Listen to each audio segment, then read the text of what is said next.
Practice session. Ready to go? Okay.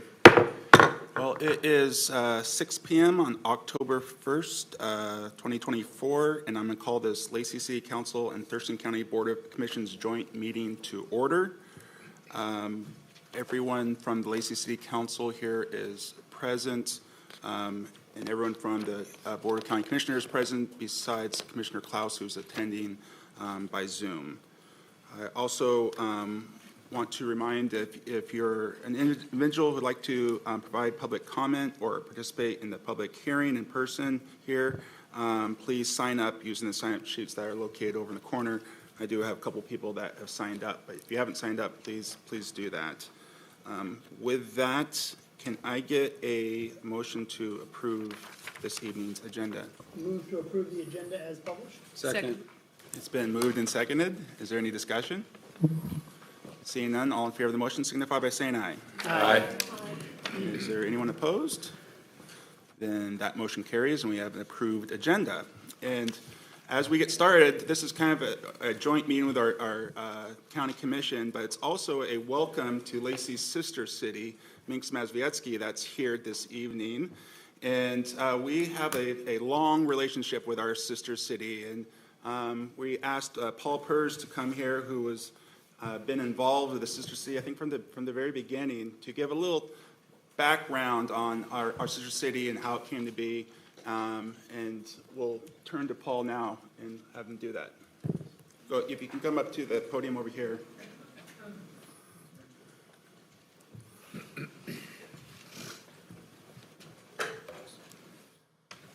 Mr. Mayor, City Council members, County Commissioners, welcome distinguished guests. My name is Paul Pers. I've been asked to give a little bit of background regarding the city's relationship with Minsk Mazowiecki, our sister city association in Poland. Back in the year 2000, Lacey was experiencing a lot of growth, ethnic diversity, geographic boundary growth, and business opportunities. Neighboring Olympia already had a sister city. St. Martin's University had an international program that included both Japan and China. The City Council believed that it was time to initiate an international relationship to enhance our population and expose our population to different cultures and different backgrounds. Back in 2003, the City Council passed Resolution 870 back in February. It was to create a committee to look at creating a sister city relationship. Their objectives were four: the development of people-to-people relationships, educational opportunities for citizens on both sides, mutual enhancements for cultural awareness and sensitivity, and development of international trade, tourism, and exchange of business ideas. The selection criteria for sister cities included 17 different criteria. Briefly, I'm just going to mention some of them. It had to be a city that was close to the capital, as Lacey is close to the capital. It had to be a city roughly with the same population base. And a third criteria was that it had to have light industry, because that's what Lacey had at the time, was very much light industry. My recollection, I could be corrected on this, there were 4 applications that were submitted.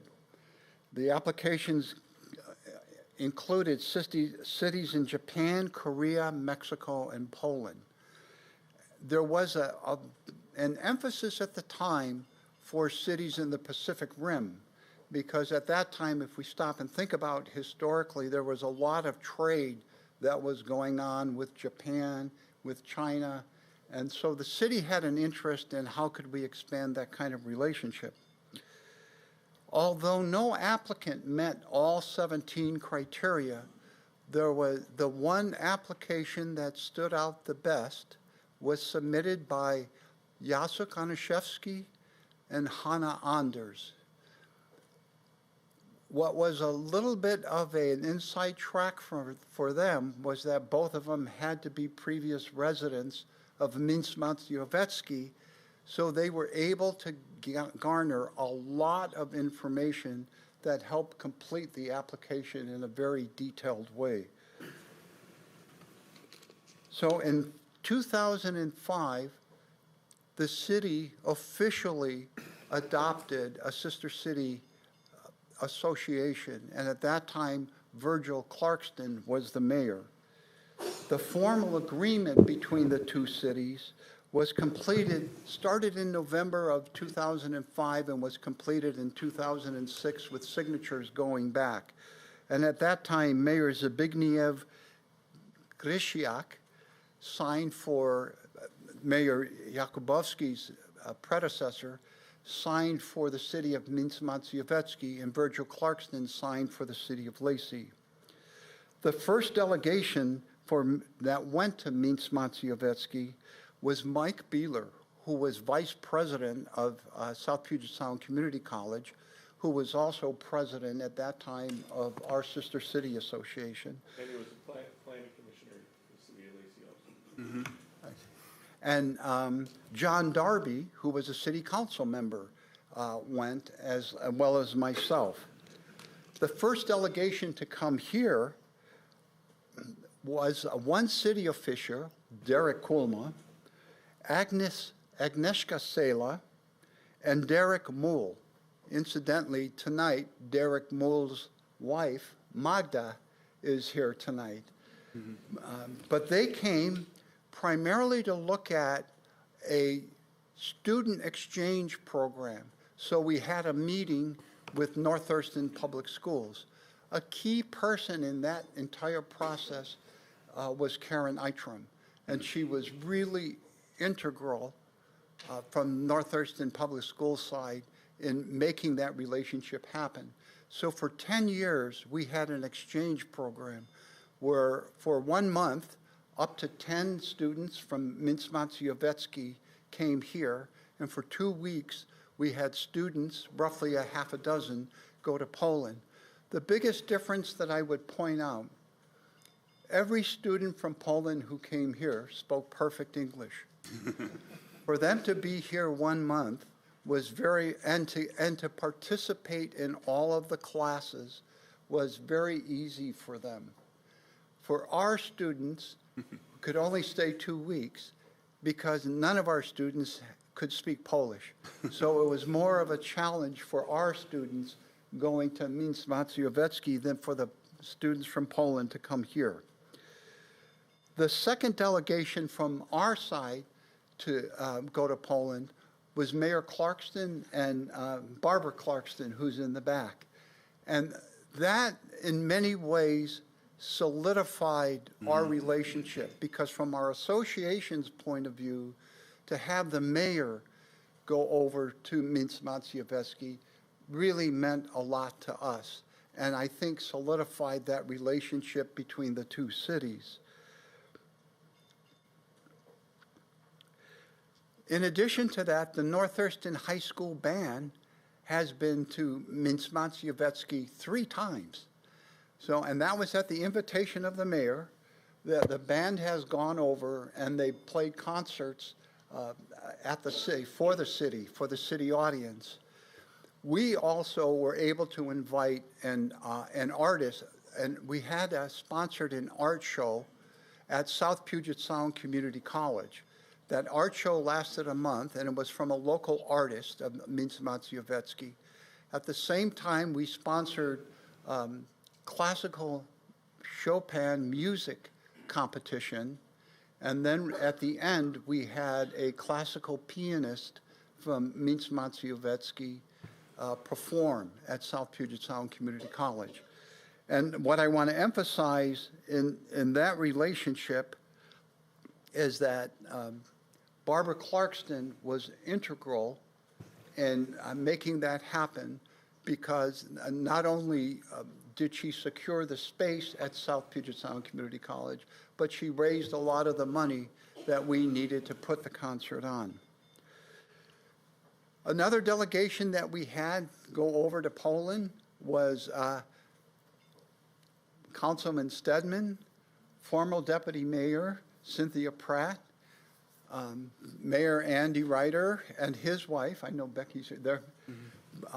They went over, we went over as a delegation for the sister cities, Minsk-Maciejewski's 595th anniversary as a city.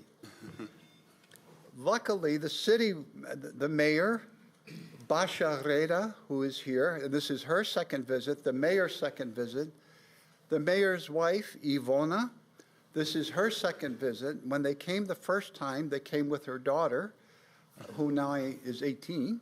And as I mentioned, Magda Mull's husband came on the first visit.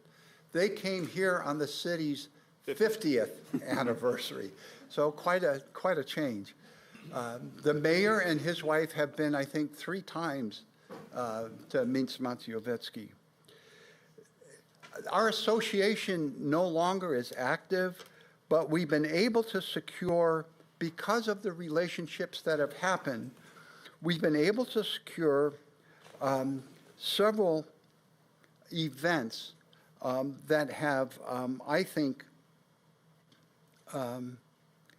solidified more our relationship. For example, in addition to what happened at South Puget Sound Community College, St. Martin's University has hosted on 3 different occasions VIPs from Poland. We had the city of Kamas actually has 3 sister cities from Poland. And when a delegation came there, they were hosted by St. Martin's University.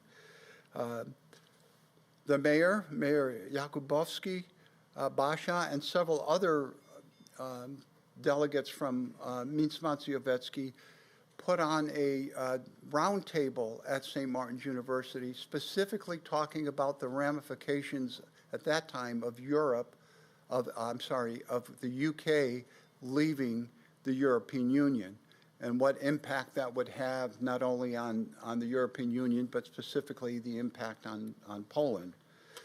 St. Martin's University has also been able to host the former president of Poland's Supreme Court.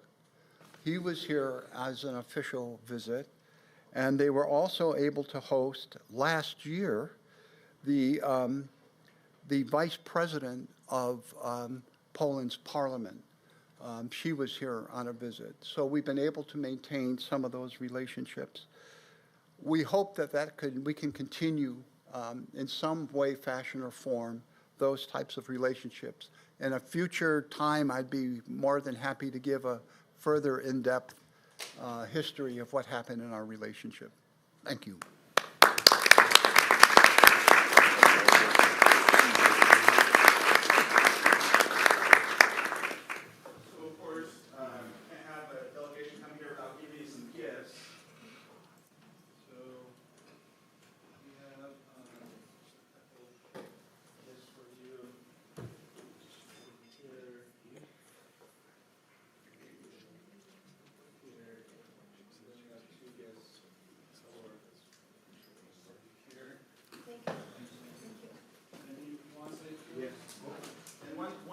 That's so this time when our sister city's coming here, they're coming here with their band that's going to play 3 concerts while they're here in town.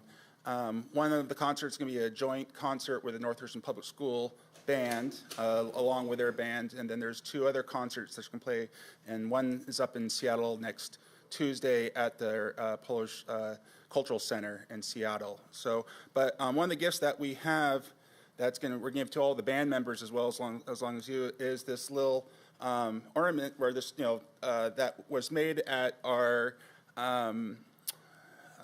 at the Makerspace, and it says, "In celebration of our friendship, culture, and the universal language of music, your sister city welcomes you."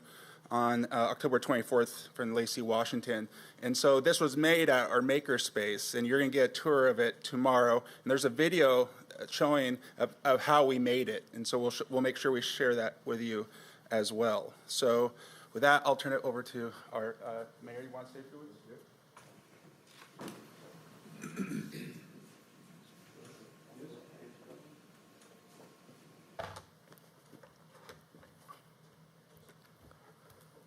Dear Mayor, dear friends, it's a great honor and pleasure for me to stand in front of you today on behalf of Minsk Mazowiecki and its representatives. Our presence here during the first visit of our brass band to the United States is a symbol of the strong ties we have built over the years. Minsk Mazowiecki and Lacey have developed a long-standing partnership based on mutual respect, cultural exchange, and the sharing of experiences. Together, we create a project which gave our communities opportunities to explore culture, history, and education of both countries.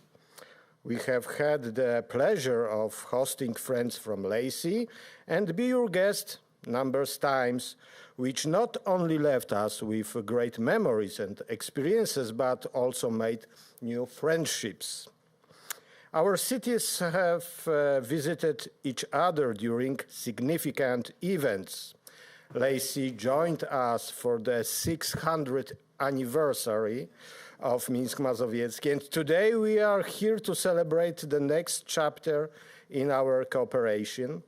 I am deeply grateful that in moments when one of our partner cities, Borodyanka in Ukraine, was in need, the community of Lacey responded with open hearts, offering both moral and financial support.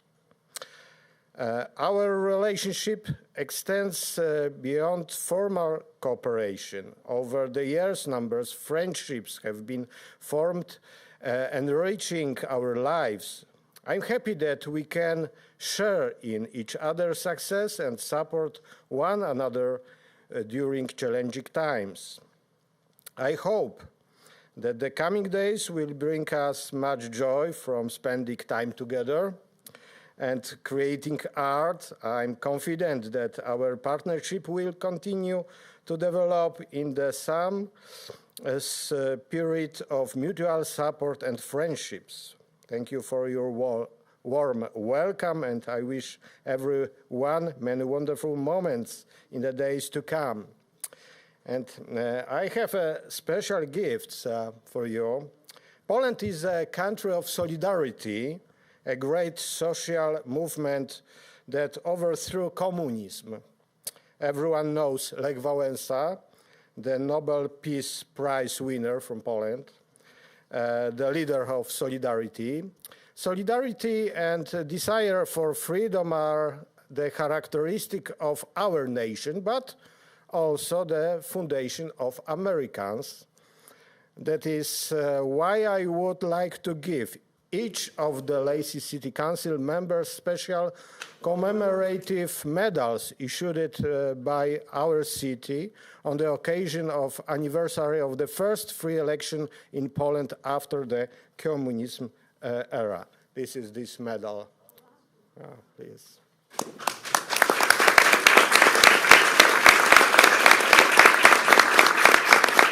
And one more. We have in Poland several battles in our country that changed the history of Europe and the world. One of them took place over 100 years ago also in our city, the Battle of Warsaw, in which Poles stopped the wave of Soviets bringing communist revolution. On the 100th anniversary of this event, we issued a special medal. It shows a Polish cavalryman from our city holding a cross in his hand, which pierces the Soviet star. Then the Poles were heroes. Today, such heroes are our brothers from Ukraine. This medal is for you, Andy, my friend.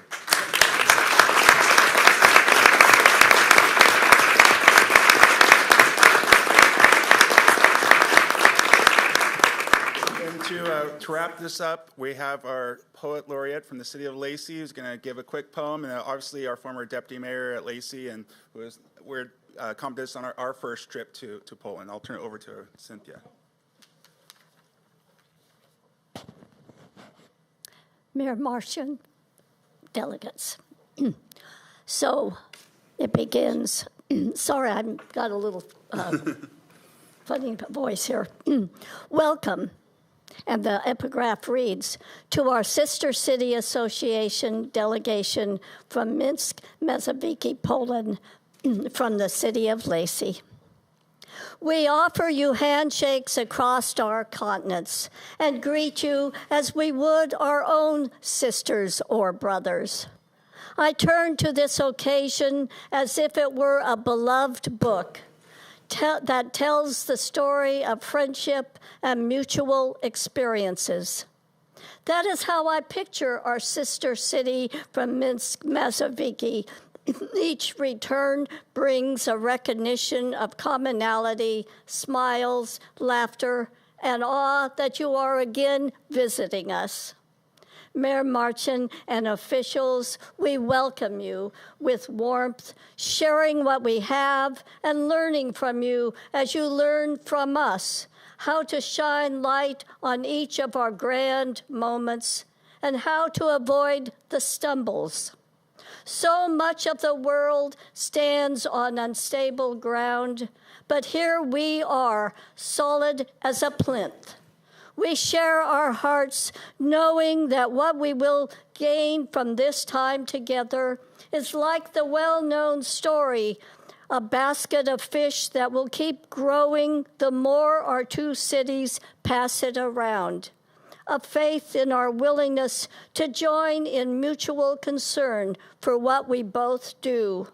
Build cities that bring joy and peace of mind to our residents and to the travelers that pass through, but stay long enough to remember that our two cities have joined together in this association of sister cities, are trying our best to bring solace to everyone, as if we just finished a nonfiction story that ends with hope. Thank you.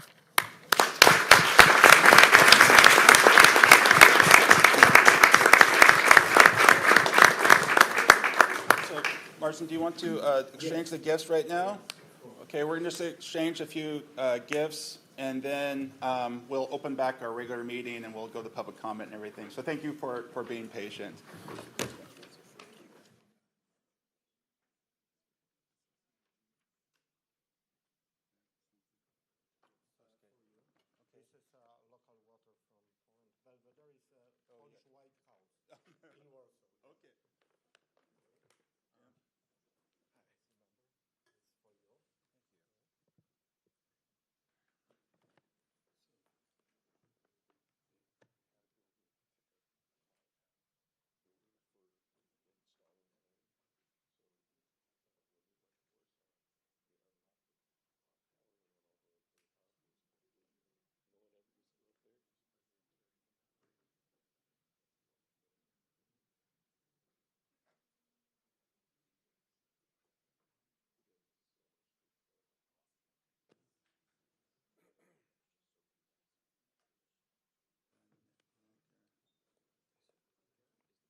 Yeah, give it to Nick. Okay.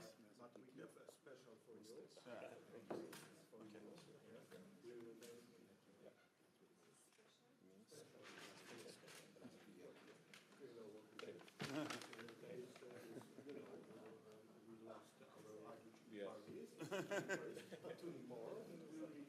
Yeah.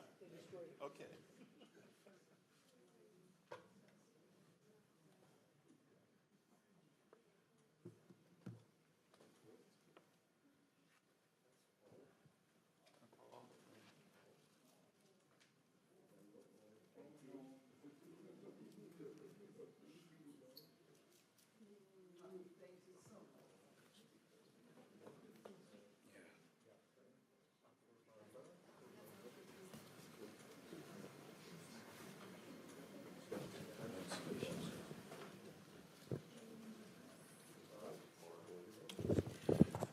So they just came in today, and it's been a long day for them. So we'll excuse them to go back. We're actually hosting them at our house, so we'll let you go back and try to get some sleep. But thank you so much for coming, and we'll see you a little bit later. Thank you. Yes.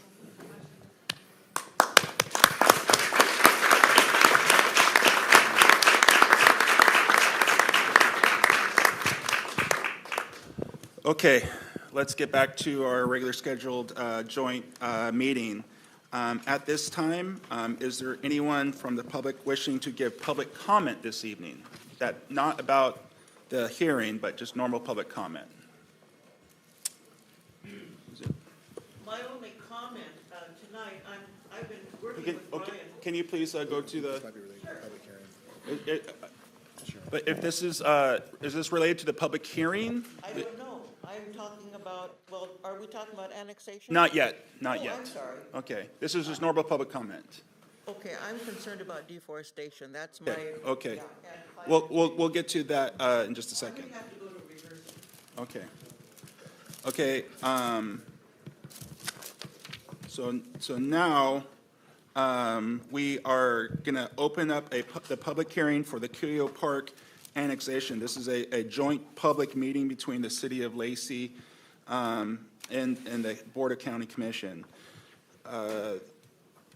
We'll first start with a presentation on this annexation, and then we'll try to get to public comment here real quick. I'll turn it over.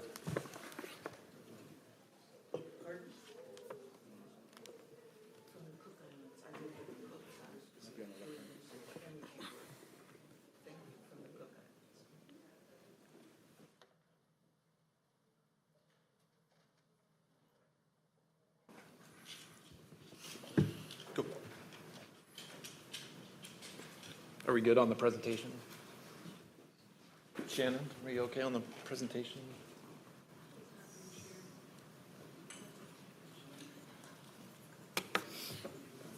While that's coming up, I'll just introduce myself and let Jeremy introduce himself as well. So my name is Ryan Andrews. I'm planning manager with the City of Lacey Community and Economic Development Department. And hi, I'm Jeremy Davis. I'm the operations manager for the Thurston County Community and Economic Development Department. And we also call Jeremy the short timer because his last day is tomorrow. So yeah. Thanks for joining us on your second to last day, Jeremy.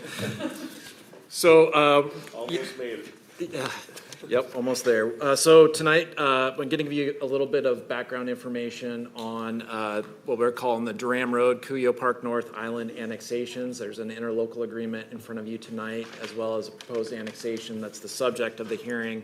And then after we give you some information, you'll be able to ask us some questions, and we'll turn it over to the public that may have some comments.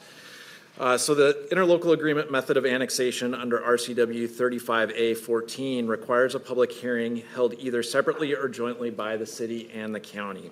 The purpose of this meeting is to hold a joint public hearing to take testimony on the proposed annexation. After the public hearing, both the Lacey City Council and Thurston County Board of Commissioners would consider approving the final interlocal agreement, which could occur at this meeting or at a future meeting at your option. If the interlocal agreement is approved at this meeting, it would need to be approved separately by each elected body. After execution of the interlocal agreement, the Lacey City Council would then consider adopting the final ordinance approving the annexation at a future meeting. So a little bit of background. Earlier this year, the City Council adopted ordinances which approved the Durham Road and Cuyo Park North annexations. Both these annexations created islands of unincorporated property. Islands are generally defined as areas surrounded on all or most sides by existing incorporated areas. Under RCW 35A14, a code city may initiate an annexation process for property, including unincorporated islands, through an interlocal agreement as provided in RCW 3934 between the city and the county. So let's first of all look at, can we go to the next slide?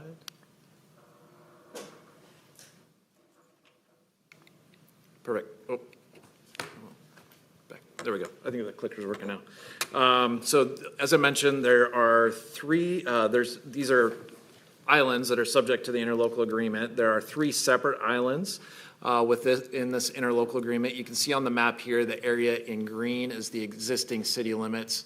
The area that's in tan is our existing Lacey urban growth area. And then outside of that to the north and the east, the area in gray is rural Thurston County. Just by way of orientation, Interstate 5 actually runs east-west through Lacey and is that yellow area there through the middle of the map. So this area is north of I-5, most of which is north of 15th Avenue, Dram Road, and off of Pleasant Glade Road. Here is a more kind of zoomed in map. So the first island that was created is the Dram Road Island that's marked there on the map. This was created through the approval of the Dram Road annexation, which contains this island contains 253 acres and runs north of 15th Avenue Northeast and Dram Road Northeast from the eastern boundary of that Dram Road annexation to east past Carpenter Road. The area contains the Woodland Creek Estates subdivision and a number of larger lots that are not connected to city utilities. The other two annexations to the north and the west were created with the Cuyo Park North annexation, in total approximately 19 acres. These are at the end of Pleasant Glade Road. The properties are larger residential lots and not connected to city utilities. The total estimated population associated with these islands is 400 residents. Here's an aerial photograph of the area proposed for annexation. So as you can see, it's, I would say, largely undeveloped. The developed area includes Woodland Creek Estates. Let's see, yep, I get the laser pointer to work. So Woodland Creek Estates is here. So this is a single-family subdivision that's previously been connected to city water and city sewer through a city step system.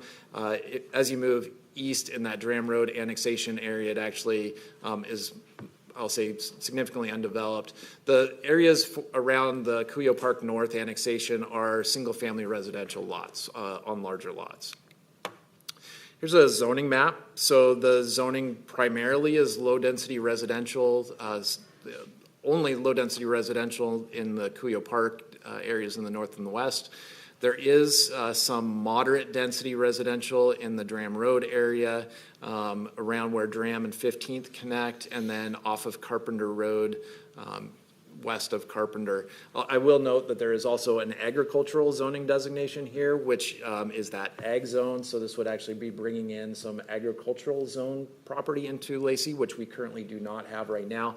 This is the former Blueberry Farm. If you know where the Blueberry Farm is on Carpenter Road, that's the property there. So a little bit about the timeline, and you have a timeline that's been included in your packet. The City Council has reviewed the draft interlocal agreement back at a meeting on July 23rd. Concurrently with that review by the City Council, the Thurston County Board of Commissioners also completed their review as well. After those initial reviews, the next step in the process was to begin notification to fire protection and other special purpose districts providing service in the proposed areas for annexation. According to RCW 5208025, any future annexations into a city that has annexed into a fire district shall also be annexed into that fire district.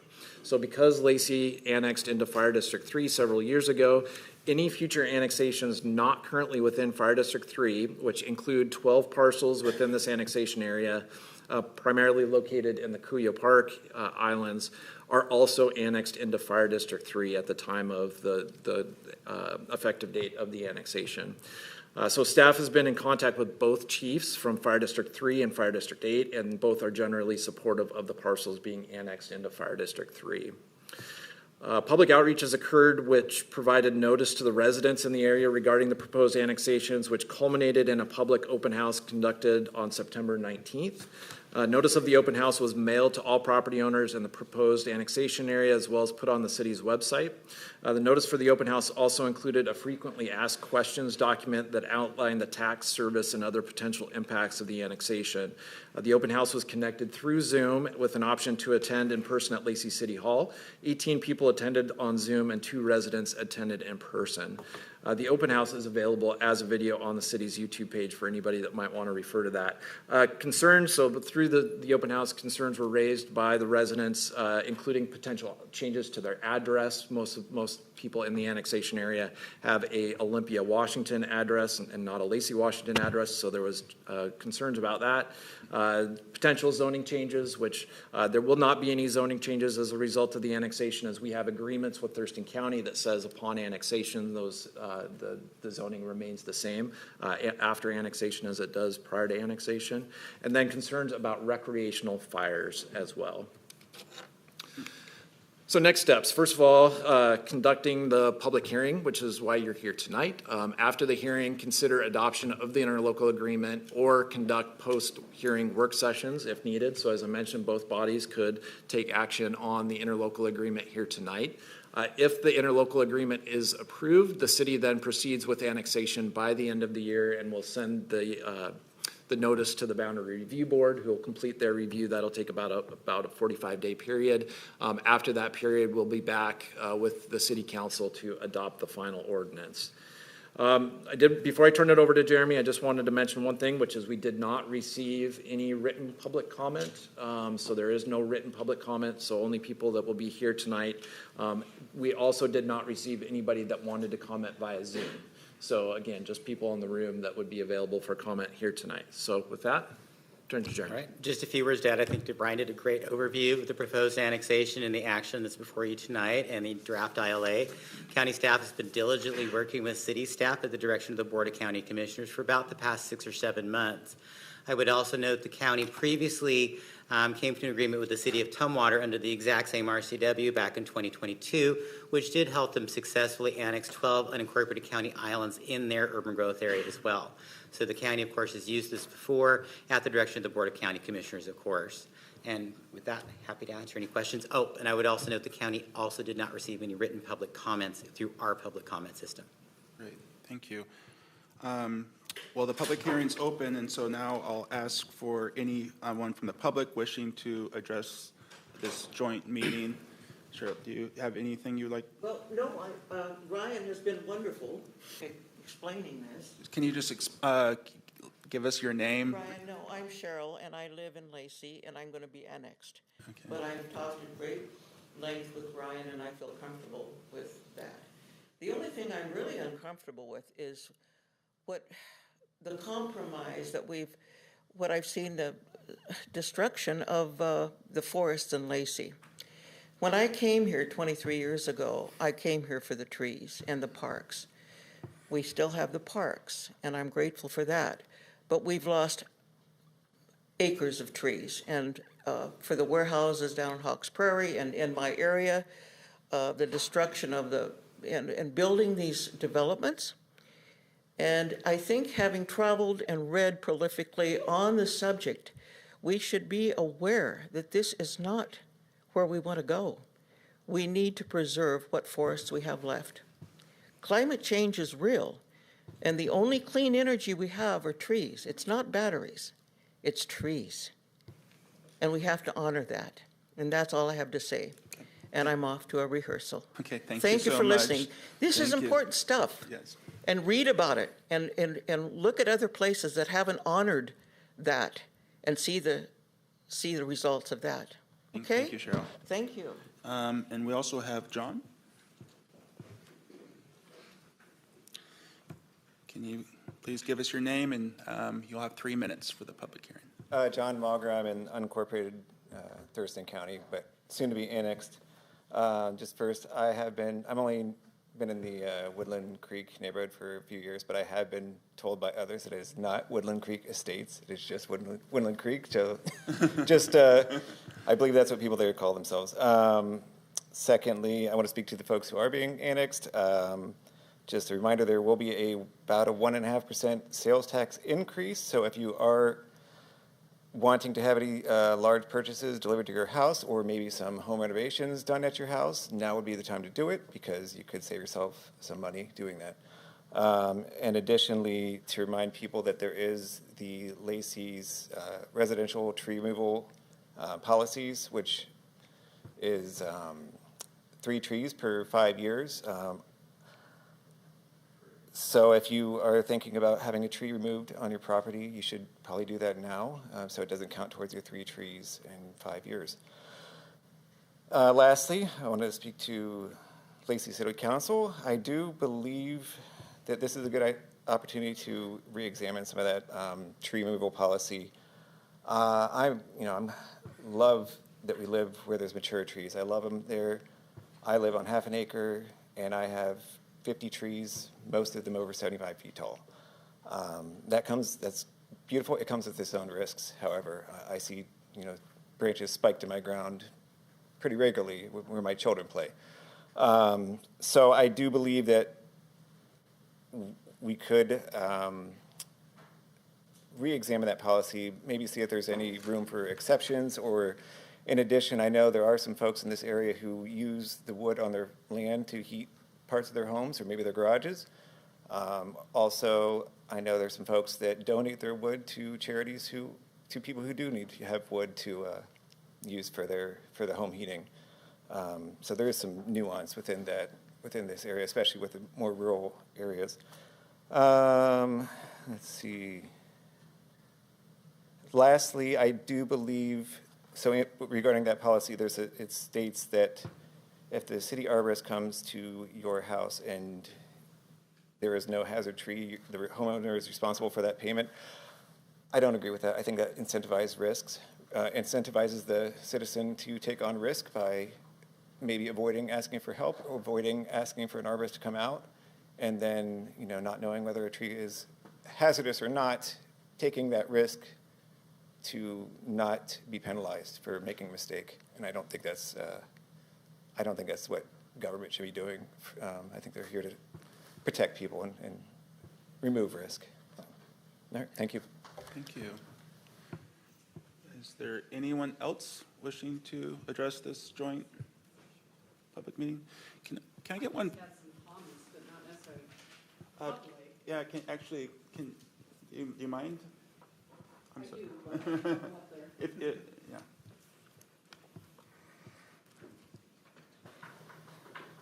Please introduce yourself. My name is Michelle Rose, and I've been in Woodland Creek since 1984. I've lived there, so I knew it was the estates. But my concern is that it's kind of the process. I understand the annexation can happen. I understand that. But the setup of the meetings wasn't clear. Like tonight, I didn't realize it was a city council meeting. Besides this, I didn't realize it was for the public comment only. I was in on the meeting on the 19th via phone, and we weren't told there was a choice that you could come in and be here. And those were kind of the comments. But Woodland Creek has done a lot of changing, and I know it's not part of the annexation, but I don't know how Lacey is going to address 15th. They've added all the apartments across the street from Woodland Creek, and frankly, somebody's going to be killed in that intersection, Woodland Creek and the Madeira, I think, apartments, because people are passing on the right. People are stopping to get in Woodland Creek to go left, and people are just willy-nilly going around. And it's not a 35-mile-an-hour road. They're not traveling that fast. They're faster. So those are kind of my comments, and I thank you for listening. And I would rather not annex. That's why I moved out there years and years ago, but I understand where things are going. But it's just disappointing. It's just very disappointing. But thank you. Thank you. Because we put a lot of money into doing that water system. I've been there since we put in the water system and everything else. So thank you. Thank you. Is there anyone else? I do have one clarifying question. Is there a difference in sales tax rate between the city of Lacey and that? Yes. Okay, that's correct. I don't know what it is, but Ours is the lowest. It's at 8 point. Oh, sorry. Okay. Okay, I wasn't aware of that. yeah, thank you. Okay, now I'll open it up to city council and obviously the county commission. Is there any, go ahead, Gary. Can you please, yeah. Ryan, you'd said something about you'd talked to both chiefs, I take it from the fire department. Were the fire commissioners involved? Had the chiefs talked to the fire commissioners about this? My understanding, I'm aware that they have with Fire District 3, and I believe there's actually been some city meetings that have talked about this with Fire District 3 commissioners. I'm not aware on the Fire District 8 side, which is South Bay. I would assume that the fire chief there would keep his commissioners, informed, but we have not had any direct city meetings with Fire District 8. Okay, thank you. Yeah. Councilmember? Ryan, you mentioned that during public comment on this, there were concerns about recreational fires. Can you share a little bit about what the concerns were? Because I know that Orca recently changed some of its regulations for the cities. Right. Was it about that? It was. And so I think it comes from past rules that used to be different between Thurston County and the Lacey city limits. And my understanding is those things have now come into alignment so that you're allowed to have recreational fires in Lacey. Right. So I think those concerns at this point are moot because they're essentially the same. People may have remembered that they were different before. Right. Yeah. Okay, thank you. Does anyone else have any questions? Chair? I don't think so. Me either. So now would be time to, if we want to make a motion and actually. Mayor? Yep. I'm behind you. Sorry to interrupt. We do need to close the public thank hearing. you for the reminder. I will now close the public hearing for the Dram Road Kuya Park Island annexation. And now would be time to make a motion. Please. County to adopt the ILA. We have to close the public hearing. He did just close it. We have to close Oh, it we have- separate, yeah. Yeah, you'll have to take a vote and we'll have to take a vote. So you can take the vote first. I'll let you go first. But you're saying that Ty has to close our public hearing? Yeah. Okay. Just, I think I closed the public hearing because I opened it up jointly and I closed it jointly, right? Correct. Okay. Is it, yeah? Does it? So it's closed. Going towards Leonard, does it count as our process or do we have to close it separately?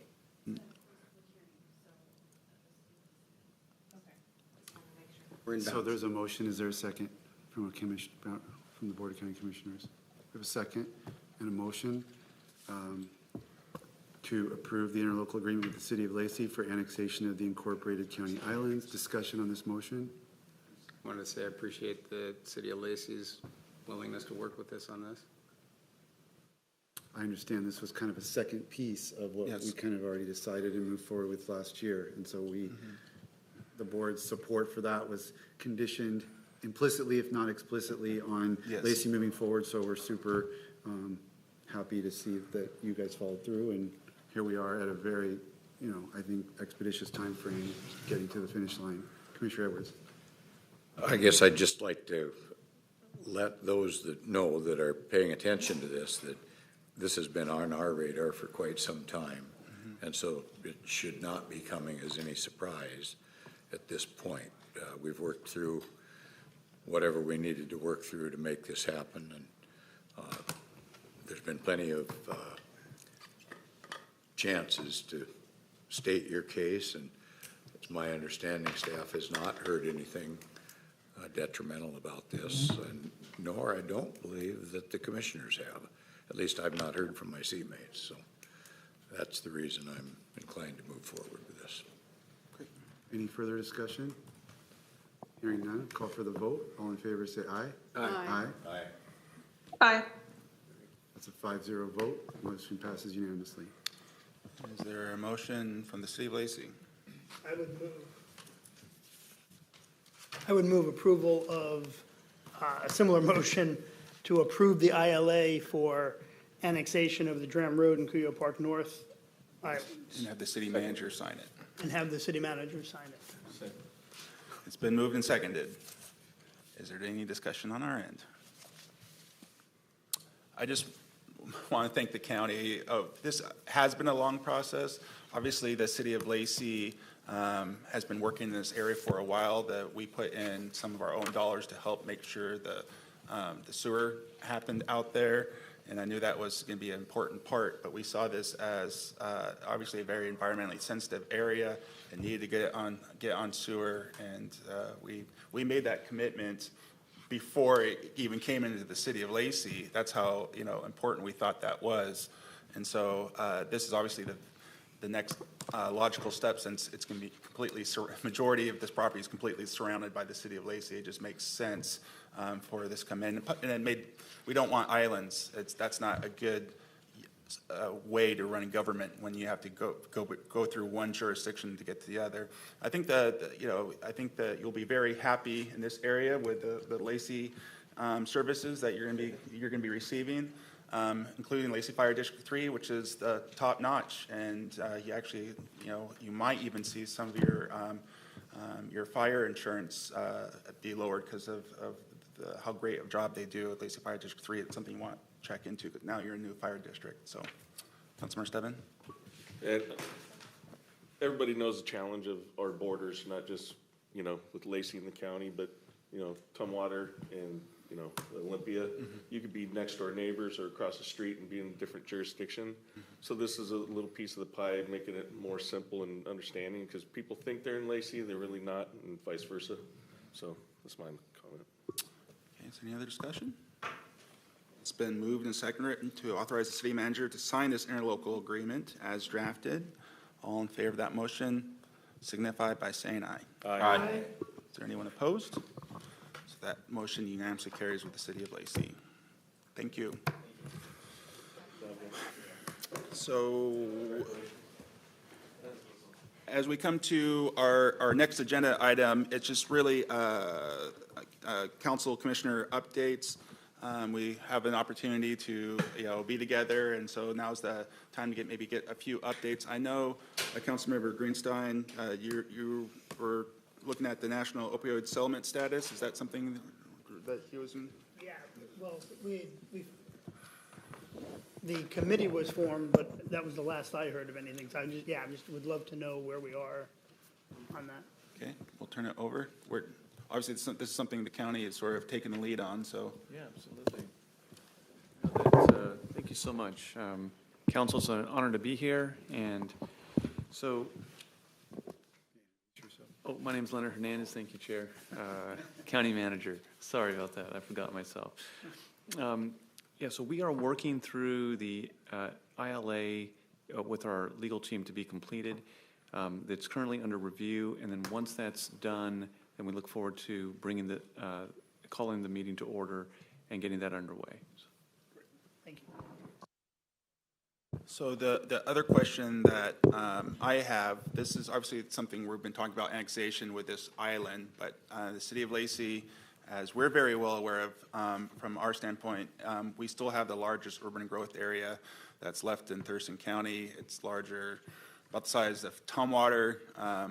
We've been looking at how do we possibly bring in that much property into the city of Lacey in a timely manner, in a manner that that we can handle. And so there's an annexation study that we've been looking at, and so I'd like to get an update, hopefully from Rick or from the city on where we're at in our annexation study.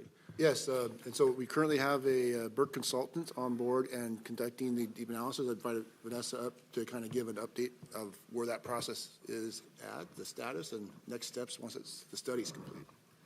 Yes, thank you. We have, as Rick Walk mentioned, we've hired Burke Consulting to work through an annexation analysis that looks at the urban growth area. First, I want to thank the county for their support in getting us data and being able to put that into this study, because a lot of the information has come directly from county staff. So a big thank you to them to supporting us in getting that work started. Moving forwards, we are on track to have some deliverables from Burke to look at the number of aspects within annexation near the end of the year. So once we get that deliverable from them and we have a chance to review it, we will bring it back so that that information is shared with both the county as well as the council. Any questions? Can you say a little bit more about the different aspects? What does that report Yeah. gonna look like? That's a good question. So really, we're looking at staffing, resources, financial impacts, and/or benefits as a result of it, potential changes in growth and growth targets based on zoning, housing numbers, those types of things. Kind of a cost-benefit analysis and impacts of Yep. zoning, annexation decisions. Yep, and one of the, since we're going down the road, one of the fun things that maybe fun's not the right word, exciting pieces is that we're looking at getting an Excel tool so that we can evaluate annexations based on their size. So whether it's a small annexation or a large annexation, and being able to kind of run some numbers in the background and be able to have a more realistic analysis of all the different aspects that, in terms of services that would need to be provided within those annexation areas based on scale. A complicated Excel formula that somebody else will build for us? That we can Correct. just plug and play stuff into? That's our hope. Are you considering just the UGA outside of the boundaries, or are you also considering the additional islands that still exist? But all of it, the entire boundary as it exists today. In different segments, we're doing the analysis. And the other piece of that is looking at the tax credits that can be applied based on the size of annexation. As you know, the legislature passed some tax incentives for larger size annexations, so we're also looking at the numbers through that lens as well. Are we also considering the septic to sewer piece in this as well? Yep, utilities are a part of the things that are included. Chair? Going back, was there a reason or thought process behind Lacey having such a larger UGA than, say, Olympia or Tumwater? Like, how did that come to be? Well, we have to go back to how the urban growth areas were first established by the state legislature, back in the 90s. The state actually did the UGAs at the time, and they just basically did, there's a process, obviously, and the whole idea of the Growth Management Act is to keep rural areas rural and have urban areas urban. And so that was the philosophy. And so they drew lines around each city and said, okay, city, you and I are responsible for providing the basic services, which usually early on it was water and sewer. But they also said that you should annex that area into the city, but there was no mechanism or incentive to do that. Or timeline, right? And so this has been the big issues with the urban growth areas, not only around the city of Lacey, but around every city in the state of Washington, is how do you annex into it? Because what you don't realize is the cost of annexing straight residential into the city never pays for itself. It's a bad economics. Well, right? it does, but it takes like 1,000 years. Well, there's now some more other incentives based on a certain size population, how it makes sense. But the services that, of course, a city provides is urban services. It's a little more services than a county provides, and so there's a difference in the cost and that. And so, and based off the property taxes over the past 20-something years, only raising that one, it's the same thing that you guys are dealing with, right? Is that the costs don't keep up with the growth. So this is something that, ever since I've been on council, though, from the very get-go, I've born and raised in Lacey. I've seen the city go, over the years, and how difficult it is to realize where is our boundary and where does another begin. There's a whole host of reasons why I believe in the Growth Management Act, and I do think rural areas needs to stay rural and urban areas need to stay urban, and I think cities are positioned to provide urban services, and I don't think it's fair for the county to have to do that. And as you know, and I think this is something that we can talk about a little bit, is like now the state has passed a law that you have to meet your permitting time in a certain, where you have to give timeline, or you have to give that back. That's going to be a big issue within our urban growth area, which is slated to have the majority of the growth of the entire county is scheduled to go into our urban growth area. I don't see how that's possible for the county to be providing an urban service like that. It doesn't seem fair to expect you to do that. And so I've been preaching this for a long time. My council all knows about how long I've been preaching that we need to come up with a plan to annex our urban growth area. And so that's where we're at now. This will lead to the one last thing is looking at our Martin Way corridor, which is a very important corridor in our county. It runs through Lacey, Olympia, Tumwater. There's been a lot of effort to say, hey, this is really where the growth should go on a major corridor that has good transit times. That should be the focus, and it's been very difficult within the Martin Way corridor, where we assume is in Lacey, but its majority of that Martin Way corridor is actually in our urban growth area. We just have a very tiny bit from Carpenter Road up to Carpenter Road, and then it's all UGA, your urban growth area up until the Red Robin area. And then it's Lacey for a little bit, and then it goes back to it's been very difficult to have unified planning on this major corridor. Several years ago, we did put in with a joint planning with the TRPC to look at that corridor. There's been an urban corridor task force. We had some recommendations that have been basically sitting on a shelf for a long time. We did then put a little. We had another study. And so what is the latest on this last Martin Way corridor plan status? I'm going to shift that over to Vanessa also. She can provide an update on this Martin Way corridor status. I just want to touch upon one thing too, a little bit more details on how the urban growth areas were established and why the city of Lacey's UGA is much larger than others. Back in the early 90s with the formation of the GMA, the focus of that was to protect rural agricultural resource lands and to prevent urban sprawl from encroaching in those areas. There's a couple of criteria that were in the Growth Management Act for establishing of growth areas, and two of the primary ones was, one, it had to be of size large enough to accommodate the projected growth both for population and households and the services that provide for those two things. The second item is it also had to take in areas already characterized by urban growth. So if you look at basically the old highway corridor in Martin Way East, there was a lot of development that occurred in the 50s and 60s, Tanglewell, Thompson Place, the Meadows and Seasons already out there close to the edge of the Nisqually Bluff. Because those subdivisions were, third of an acre, half acre or less, large subdivisions, large communities, they were considered urban in nature, and that's why you see the boundary go all the way out to the Nisqually, and that's why it's so large. The other piece going to the northeast is the Meridian Campus and Hawkesbury Plan Community. Those were both large master plan communities that had already received approvals for urban development back in the mid-'80s. And so, again, that was why that area was brought in to the northeast, because they were already planned and approved for urban-type development, which you now see as the Jubilee neighborhood, the Meridian golf courses, and the industrial area.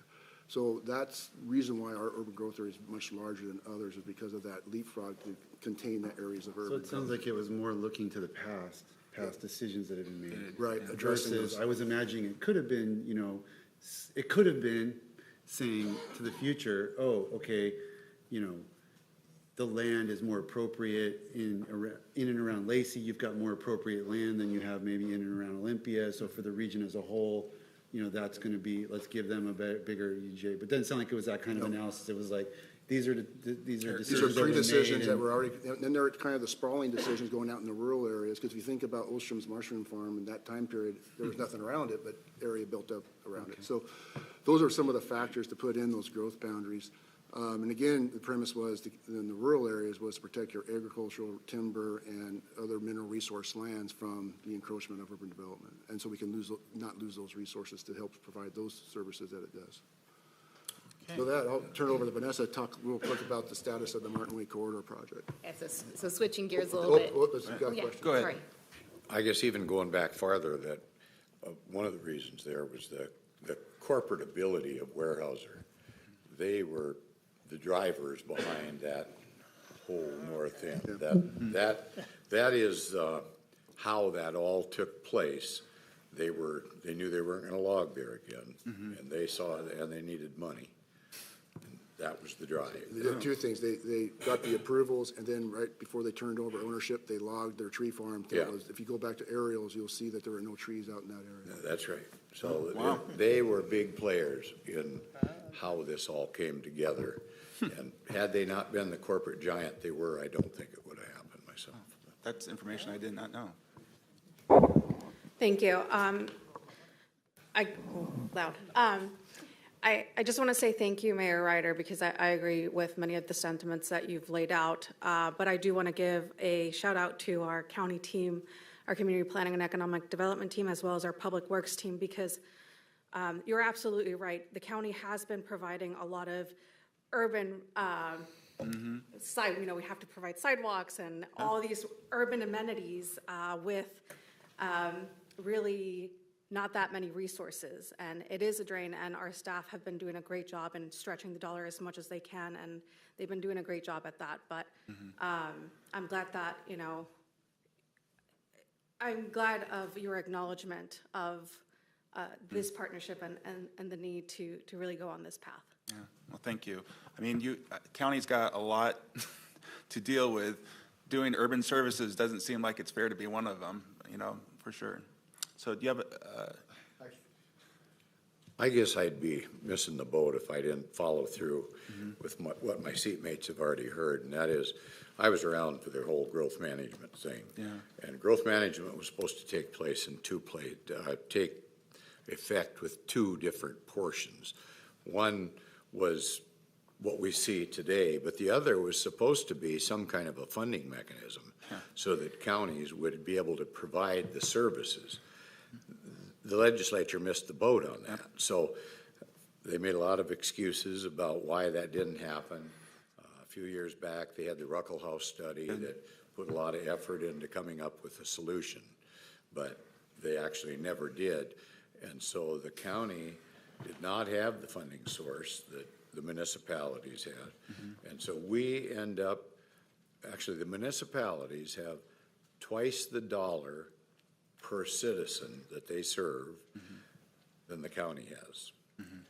And that boils back to that sales tax issue of 15%, 85%, and that was never adjusted to make up the difference. And I would doubt you guys are going to want to give up any more of that because you're very limited on what you could do too. But there's a history on how this all came about, and it really was not thought out and put into place that way. Yeah, I agree. It's been tough. It's been tough, and it's the reason why we haven't seen a lot of action either on either. So Martin Way. Yeah. If we're ready, okay. Yeah. So the Martin Way Corridor Study has been, the lead for this has been TRPC, Thurston Regional Planning Council, and the last update that I received from them in regards to the delivery of that study would be that it would be here this Friday. So let's keep our fingers crossed we see it this Friday from them as a deliverable.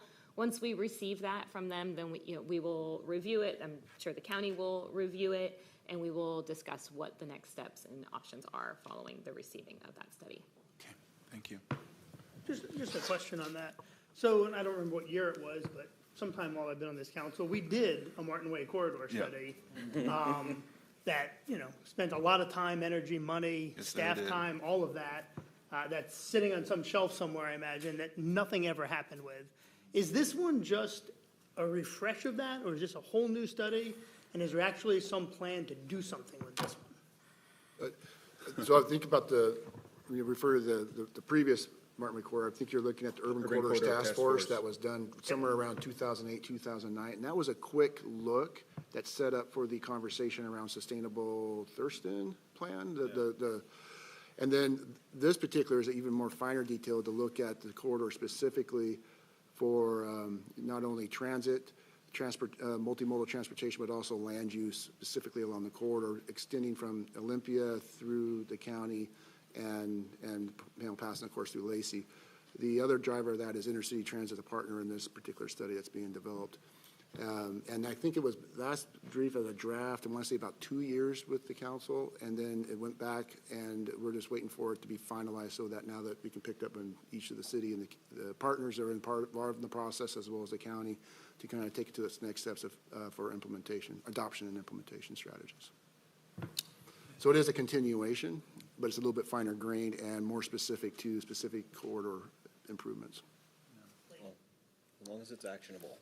Yeah, that was the difficult with the Urban Corridor Task Force. It started off with a vision reality task force where it was the vision of the region and then what was actually reality. After that task force was done, it was the Urban Corridor Task came off of that, which was actually a little bit later. It was probably 2012 was the Urban Corridor Task Force.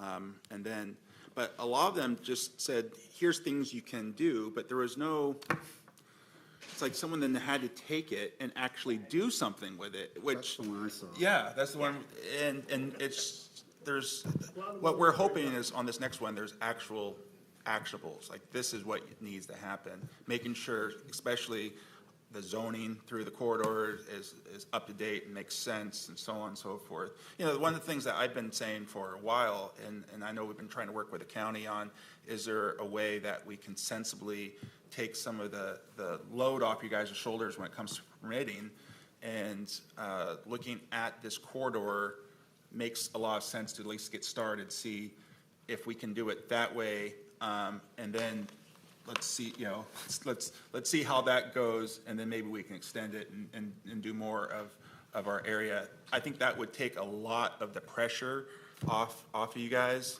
if we could do that. If we can somehow manage it on our end, it could be a win-win for everyone. So we'll have to figure that out. Is there anything else for the good of the order? All right. I hope you guys don't take this the wrong way, okay? Because I campaigned with or against every one of you except for Wayne, okay? And, you know, my thing was to bring what the successes we're doing in Lacey to Thurston County, because, you know, it's regional. We all live here, quality of life, all that stuff. I know you guys have a very hard job to do. Having said that, my biggest campaign thing was about the courthouse. The courthouse, because even if you refurbish what we got, you're still gonna not meet the needs that far into the future. You guys were elected, and so that they elected you because of what you guys campaigned on, which was refurbishing the courthouse. And now it's in a pause, okay? Or maybe not, but that's what I want to get an update on, because this isn't a political attack, nothing like that. I'm just concerned because I do real estate, commercial real estate, guys. You know what I mean? And my main concern was, you know, how are you going to do this and keep it within the cost of what a new building, a new campus would be? So, and maybe my idea wasn't, you know, the direction, or maybe it would be a bad idea too. I'm just, you know, where are we at on it? Fair enough. Unless the subcommittee chair, or you want county manager. Let's point fingers at him. Well, I don't think we've officially decided to not do the we did hit pause, and we've been having discussions about kind of the wisdom of actually refurbishing those buildings up there. I personally don't think it's a good move, and I think we've kind of shifted gears, and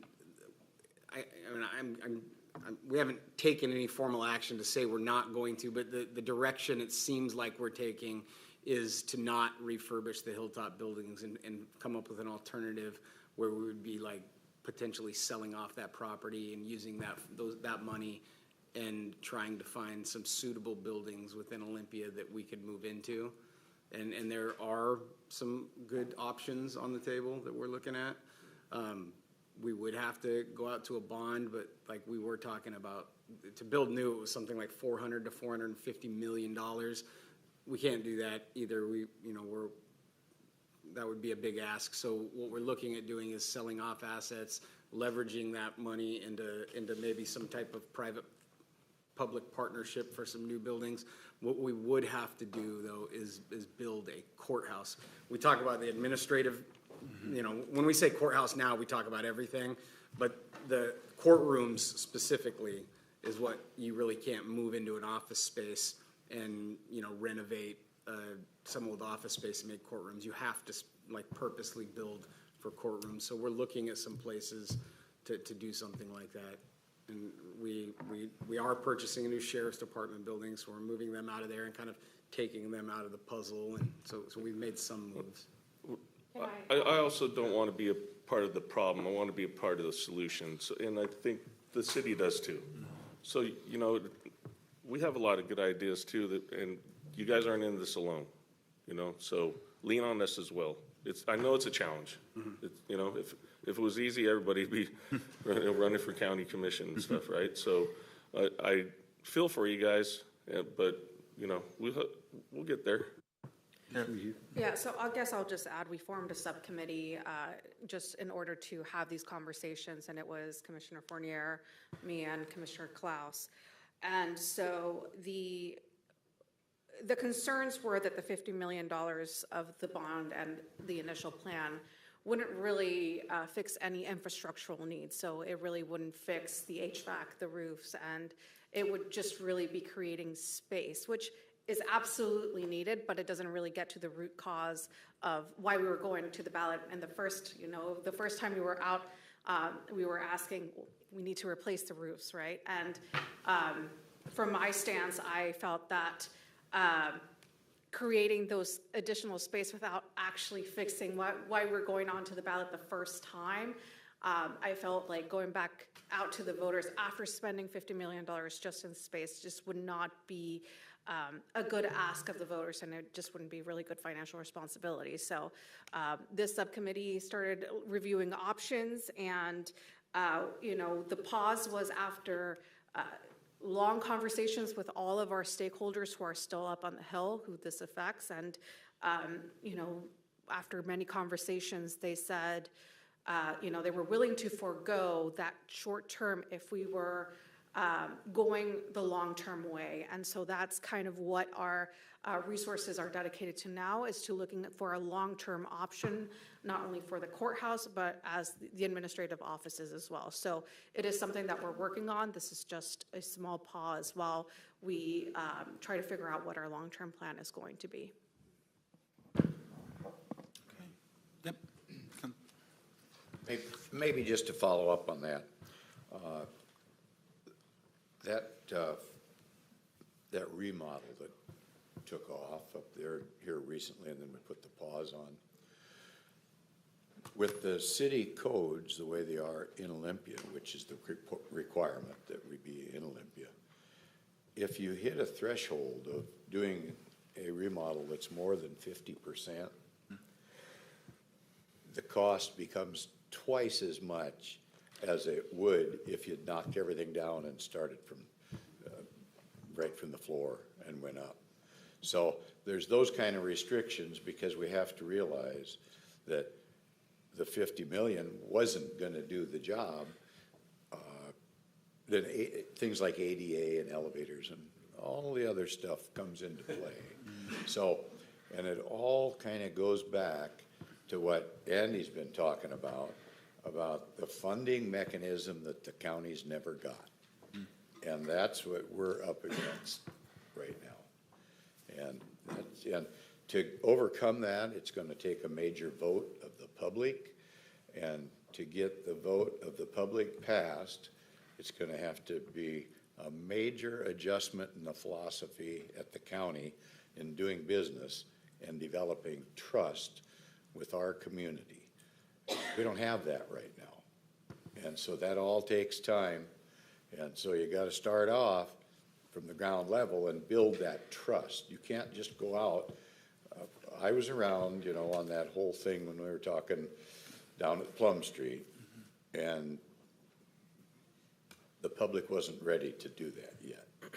Every time you went out and talked, if you talked to a Rotary Club or a chamber or whatever it was, they just weren't there. So, and you go out for a loser, then you can't go back for another 10 or 15 years, So why go out for a loser? And, we've got some problems on building trust. We bought property and built over in Tumwater. court came back and said, you can't do that. What are you, dummies? You can't do it. So we had to regroup, but we haven't built that trust yet.